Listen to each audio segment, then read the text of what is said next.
Hey, this is the grinder, Mark Shaw, and you're listening to Wrestling with Entertainment. Let's get into the news. It was revealed on March 30th the NJPW, well, no, the IWGP World Heavyweight Championship, the new design. Um, Kaliko, your thoughts on the new design if you've seen it? I've seen it, but everyone keeps putting Cody's neck tattoo next to it, and it just can't be unseen. Like that that part.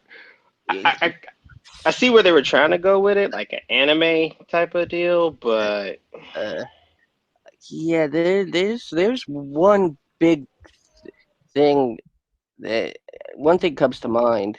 Um, yeah, I didn't know that New Japan was creating a Divas Championship. Yeah, that was the other one that I heard. too. That's Yeah. the other one. Yep. What what is New Japan doing here? Reaching a younger audience because it seems Butterfly? more anime and lucha libre than actual wrestling. I mean, it just seems like why like now the wrestlers kind of have to pretend to want that belt. The original heavyweight championship. They there was no doubt that's the belt that they wanted. That's what they came to New Japan for. It was a very desired Yeah, it thing. looked it looked like how a world title should look. Exactly. And now we're saying about this new, and it's not even the heavyweight championship, it's the world heavyweight championship, which is honestly was not needed.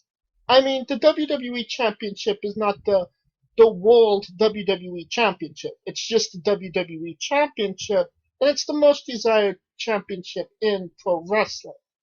So I don't really felt like that was necessary. Yeah, I don't think it was necessary either.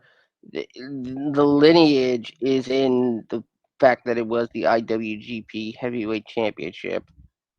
Um, and quite honestly, I really think they unified the wrong belts. Which belt did they have unified? Eh, Probably, I probably would have unified the Intercontinental and the United States I mean, and come up with something else. I mean, they would have to get the belt actually from John Moxley, and it doesn't seem like that's happening. this is proof they can make a new belt whenever they want. So that excuse is out the window now. But if they really cared about it, they would have just gave it to Kenta or Juice off default and Right. started it over. So that's why it kind of matters. They can get it to butterfly away. I I'm questioning, is this kind of a way to erase Kota Ibushi from the history books, so to speak? Because if Okada wins that belt, I'm and a lot of the other wrestlers were saying if they got that belt, they would resplit them into the IWGP and Intercontinental. So is this kind of giving Kota Ibushi his a false legacy, so to speak?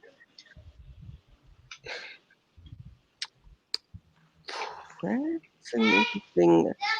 That's an interesting aspect. If roster members have gone on record as saying if they win Ooh. this belt that they would split it back, you wonder if maybe that's actually The bears need in help. future plans. Wait, Daddy. the cardboard, and that is lava. I mean, if they Daddy, build, we need to get the teddy shout bear. out to Rico-san. Moo. If they you know, actually start building Kota Ibushi as a heel, which in the eyes of the crowd, it seems like he's getting there. That might actually become something. Well, maybe an Okada. I don't think Naito is getting up there again. Well, like an Okada will kind of come and save us, so to speak. But I mean, if Taro Yano wins, I mean, I don't know what Yano would do if if he got that championship. I mean, it would definitely speak to now the legacy of that title if Kota Ibushi Yano. You know what I mean?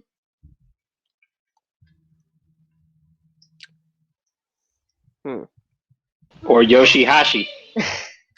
Yeah. If Yoshihashi wins that belt, then it's over for it. Speaking of Yoshihashi, what are your thoughts on Yoshihashi, Kalika? Fuck Yoshihashi. And still fuck Ikea. Alright. Uh, I think that'll conclude our conversation about this.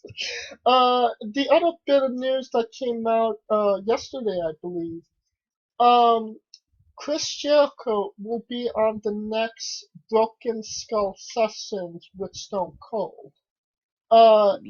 If anybody that's been under a rock, Chris Jericho actually works for AEW. How did this happen, and what are we in store for, Scooter?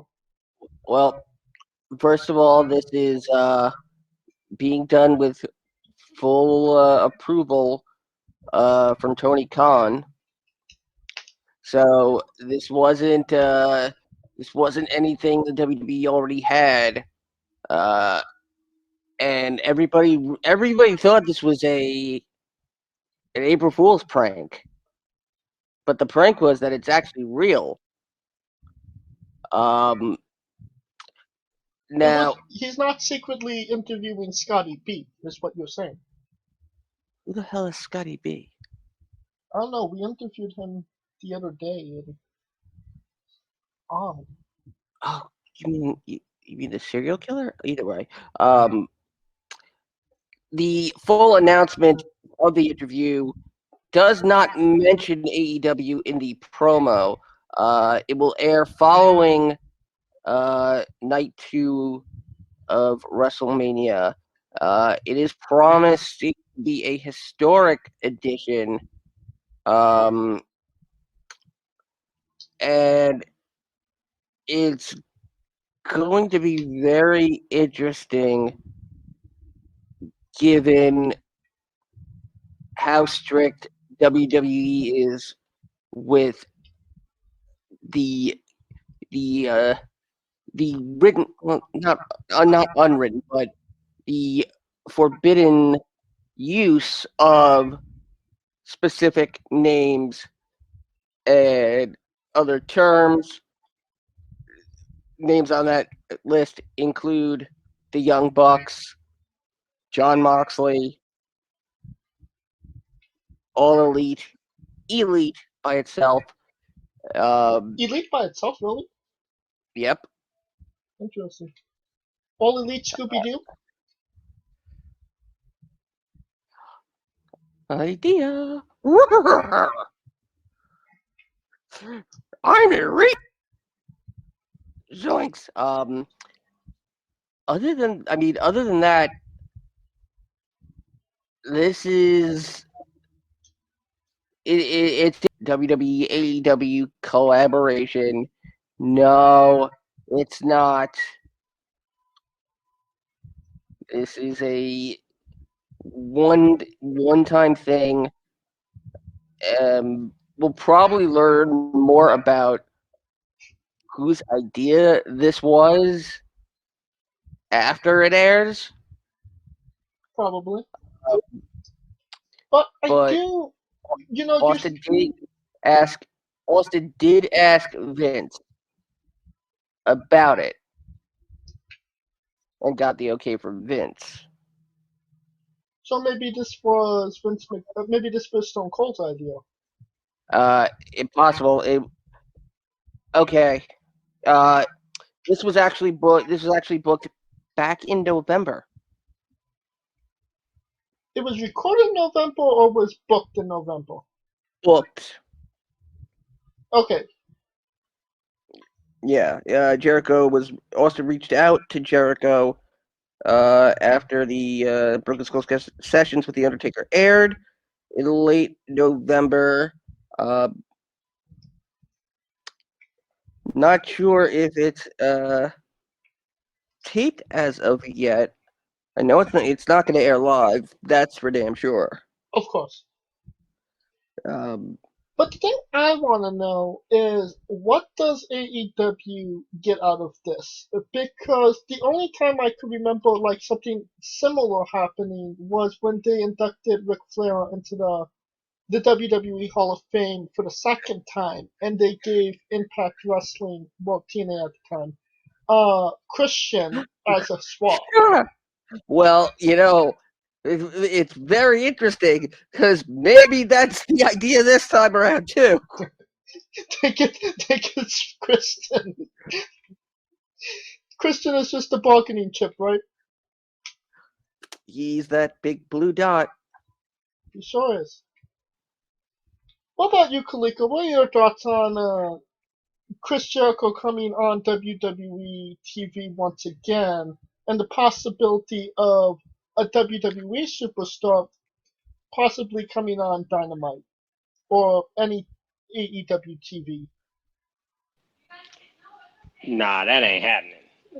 The WWE part. I think it's just because the one thing that separates Jericho from everybody is that, for better or for worse, he's always been upfront with Vince about the business, right? Yes. So it kind of gives him the benefit of the doubt that he's coming in good faith. So even if Austin requested it, I mean, Jericho would do it just out of good faith for the business.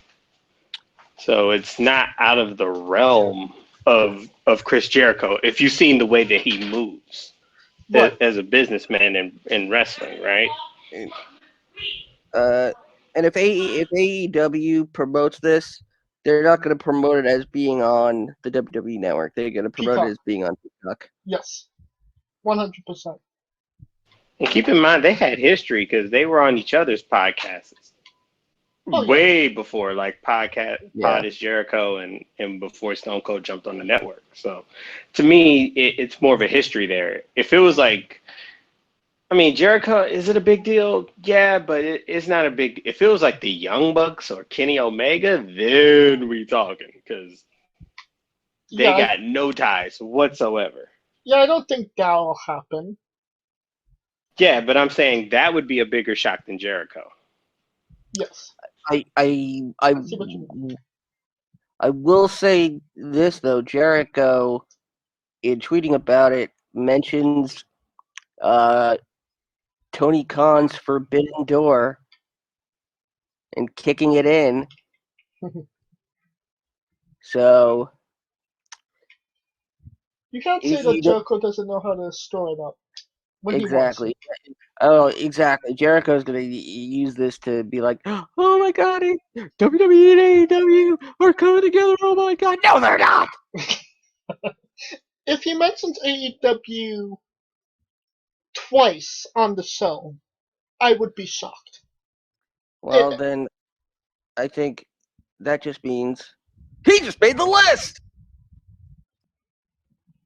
All right. I just want to know. I think we'll conclude the news here because we have a lot to preview. Hey, folks, this is the Colossal Mike Law, and you are listening to Wrestling with Entertainment.